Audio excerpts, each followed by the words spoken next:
And welcome to the Garden Report as the Celtics take down the Cavs 107-94, go up 2-0 in the Eastern Conference Finals. And as they've been doing, I think they're kind of upsetting at least the national scale pundits and media and fans. I'm going to go right out and say it, or I'm going to go out and ask it to Jeff here. Are the Cavs done as they head back to Cleveland? They're not done. I mean, listen, as long as you've got LeBron James, you've got more than just a fighter's chance. They haven't played well so far. They haven't gotten enough from their supporting cast. But LeBron did show here tonight that he's capable at least carrying them to a game on the road where they had a chance. And if he got more help from anybody other than Kevin Love, I think they're right there at the end of this game. Guys, I cannot believe that the Cavaliers look like the more inexperienced team than the Celtics. It's the Cavaliers who are taking bad shots. Even Ty Lue after the game said, we, with 9 minutes to go, were down 6 points and had a chance to cut it into that lead, and we come down and take crazy shots. I mean, the roles are so reversed. It is almost as if the Celtics are inside their heads, and it's hard to imagine that being the case. Yeah, to me, this almost feels like Game 2 was like the biggest fear for the Cavaliers because you did get an amazing game from LeBron James. You got a triple-double with 42 points. You had Kevin Love come through with 22 and 10, so you got a double-double out of him. And it's almost like the Cavs are what we thought they were. They just aren't deep enough. They aren't talented enough. And when LeBron James doesn't score 75, I guess, the Cavs don't seem to have a chance against the Celtics team that they had 6 guys in double figures tonight, and it seems like they're beating teams by playing a team basketball. Does that... Guys, and also the thing that I think we've seen in the first 2 games, this is what the Cleveland Cavaliers miss in not having Kyrie Irving.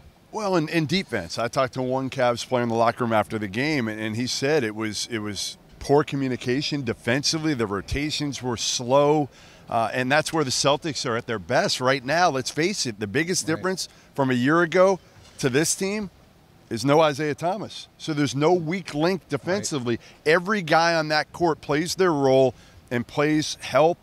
You know, they're in the right positions where the Cavs, you watch them and they're not there. They're not there where they should be. Aside from, being at home and feeding off of their own crowd, what can the Cavs do to get over that hump? And I mean, it's obviously a must-win for them in Game 3. Yeah, don't play Jeff Green. Let's start with that. I will co-sign that all day, every day. Right? I mean, you got to get J.R. Smith and Korver and George Hill. Maybe 2 of those 3 guys have to show up. And I think they will at home. I think they'll get Game 3, make this a little bit of a series. But, again, this is a tougher team, the Boston Celtics. Look, what was interesting to me post-game, it was Ty Lue calling out his team for not being tough enough. LeBron James asked this very same question, said, no, we're tough enough.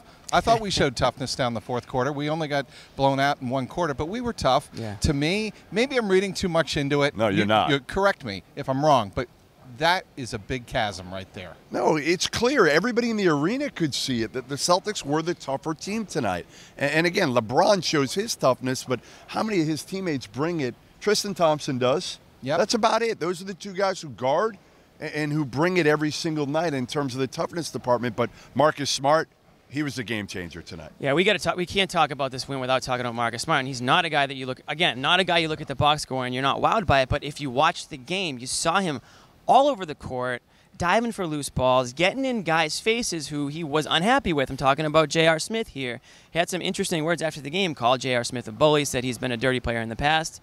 I just think Marcus Smart is almost like, he's embodies what the Celtics are a lot of times out there. Play of the game, guys, was him in front of the Cleveland bench, stripping the ball from behind Jeff Green and saving it. And the Celtics didn't score on the possession, I believe. But that play, to me, summed up what Marcus Smart was in this game. And he had plenty of them. Again, he sets the tone.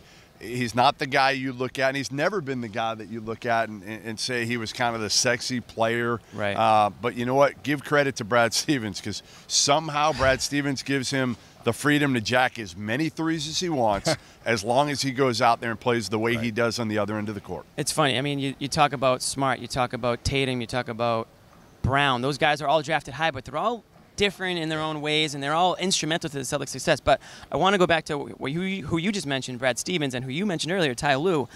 I think that's the biggest mismatch in this series. I mean, I hate to say it, but I think it is. Yeah, Joe Prunty, Brett Brown, and now Ty Lue. What do they have all in common? Fill me in. They've Latest all victims? been outcoached Yeah. by By Brad Stevens. Stevens. Boy wonder. Yes. Right? I mean, he is. I He's thought you were boy going wonder. in a different direction there, Jeff. All But right, I don't know what that direction. They're all about would to be. lose their No, jobs. I don't it's know. pretty Like- simple. I made it too complex. Kind of like the Cavaliers and a lot of other teams are doing against Brad Stevens. They try to make it too complex against a guy that is advanced beyond his years, obviously, in Brad Stevens. And it's amazing. I don't think whether or not it's a veteran coach or a younger coach, Brad Stevens just has the edge. Yeah, Jeff, I mean, you've talked to many, front office staff, players, coaches around the league. What are they saying? What's the general consensus on Brad this season and just overall? One of the guys I talked to earlier this year was Steve Kerr about Brad, and he said Good, you gotta talk what to him. Brad does is he enables his players. That's the number one thing he does. He enables them so they play hard, they play loose, they play with freedom. This is a guy that I've covered since his rookie year at Butler, and nothing really surprises me. I mean, he took Butler to 2 straight national title games, Butler, and did it clean. Yep. And when you do that, to me, that goes down in the history books as one of the greatest feats. I know he didn't win it all, and some people will say that. Sure. I think Robert Parrish said something that he didn't. He hasn't did. won anything. He had. I didn't hear it, Robert, so I'm the gonna Chiefs rely said. on you. Okay, the Chiefs said win 3. It's as if Brad has already won 3 or 4 championships. Oh, I get the geez, fact come that on. he's a solid coach, but win something first. Well, He's on his way to getting win number something. 1. Yeah. Look at that roster a year ago that he took to the Eastern Conference Finals. Look at the roster right now that he's got 2 games away from going to the NBA Finals. And then go check out Butler's rosters Right, for yeah. those 2 years. I know he hasn't won a title yet, but he will. He will at some point. Yeah, I think Robert's getting a little up there in age. Maybe he needs to watch a few more games instead of just looking We at love Chief, okay? We do, We but- understand that, but Chief, you're being a little bit harsh on a Little guy tough, that that's is right. really proving it beyond his Absolutely. years. I think Celtics fans love the Chief, but right now it's all about this Celtics team and Brad Stevens. It's going to be very, very interesting to see what happens on Saturday for Game 3. What kind of changes can the Cavs make? What will Brad Stevens do to counter those things?